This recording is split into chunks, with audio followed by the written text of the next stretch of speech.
शिल्प क्षेत्र में ओडिशा समृद्ध हेब। निवेशक सम्मिलन में 145 बुझामणा पत्र स्वाक्षरित होईछि। यह कार्यकारी हेले प्राय 13 लाख युवक युवती निजुक्ति सुजोग पाइबे बोली राज्य शिल्प मंत्री संपत स्वाई कहिसेंति। जिला बीजेपी पक्षर बजेट संपर्क में शनिवार दिन संस्कृति भवन परिसर में आयोजित सांबादिक सम्मेलन में से कहिले सिंगापुर परि राज्यर विभिन्न स्थान में शिल्प पार्क प्रतिष्ठा कराजिबो। सूरत परि ओडिशा बृहत शिल्प समृद्ध होई पारिबो। निवेशक सम्मेलन में एथिपाई 593 प्रस्ताव मिलिथिला। 2036 सुधा ओडिशा सबुठारु विकसित राज्य में परिणत हेबो। ताहाको दृष्टि रखी 2025-26 आर्थिक वर्ष पई बजेट करा जायछि। पुरी को महानगर में परिणत करने सरकार चिंता करुछंती। भुवनेश्वर, कटक, पुरी, संबलपुर एवं ब्रह्मपुर को नहीं बृहत विकास योजना करा जाउछि। राज्यर विभिन्न अंचलरू श्रद्धालुओं को पुरी अणाई जगन्नाथ दर्शनर सुविधा जोगाई दियाजिबो। एथिपाई बजेट रे व्यय बराद करा जायछि। शासन क्षमता को आसिबा मात्रे बीजेपी प्रतिश्रुति अनुसार श्री जगन्नाथ मंदिर चारिद्वार खोलिबा सह 500 कोटी टंकार कर्पस फंड गठन करा जायछि। रत्नभंडार खोला जायछि।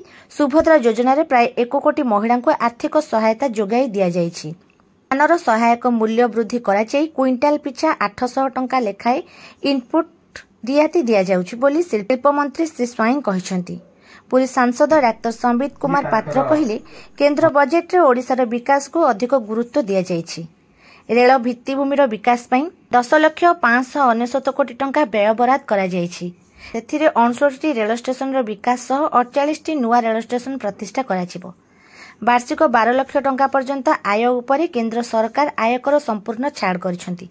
2047 सुधा विकसित भारत स्वप्न साकार होई परिबो। ओडिशा रे पर्यटनर विकास उपरे केंद्र सरकार सर्वाधिक गुरुत्व देइछंती। सहरांचलर विकास पई 1 लाख कोटी टंकार अर्बन चैलेंज फंड करा जायछि। देशर श्रेष्ठ 50 पर्यटन स्थलर विकास कराजिबो। डबल इंजिन सरकार जोगु ओडिशार विकास अधिक आगको बढ़िबो बोली डाक्टर पात्र कहिसेंति। जिला बीजेपी सभापति डाक्टर देवेंद्र कुमार तरेई, पूर्वतन विधायक जयंत कुमार षडंगी एवं बीजेपी जातीय परिषद सभ्य मधुसूदन सिंगारी प्रमुख सांबादिक सम्मेलन में उपस्थित थिले। प्रधानमंत्री नरेंद्र मोदी रखिचंती आमे तांको बहुत बहुत धन्यवाद।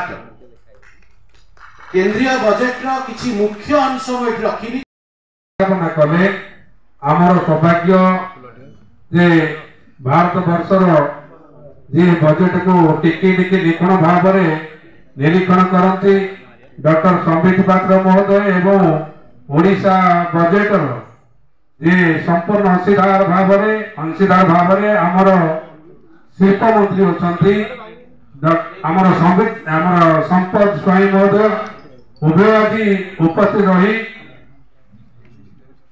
आमर ये कार्यक्रम को आपण मानक निखुण भाव टिकी भाव आपण निकट में उपस्थापन कर जिला जो 40टा मंडल आमर अच्छी विभिन्न मंडल अनेक बुद्धिजीवी retired teacher, retired bank officer, retired police officer अनेक बंधु बुद्धिजीवी मैंने आसी उपस्थित होती। तेणु समस्त को कृतज्ञता ज्ञापन करूँ।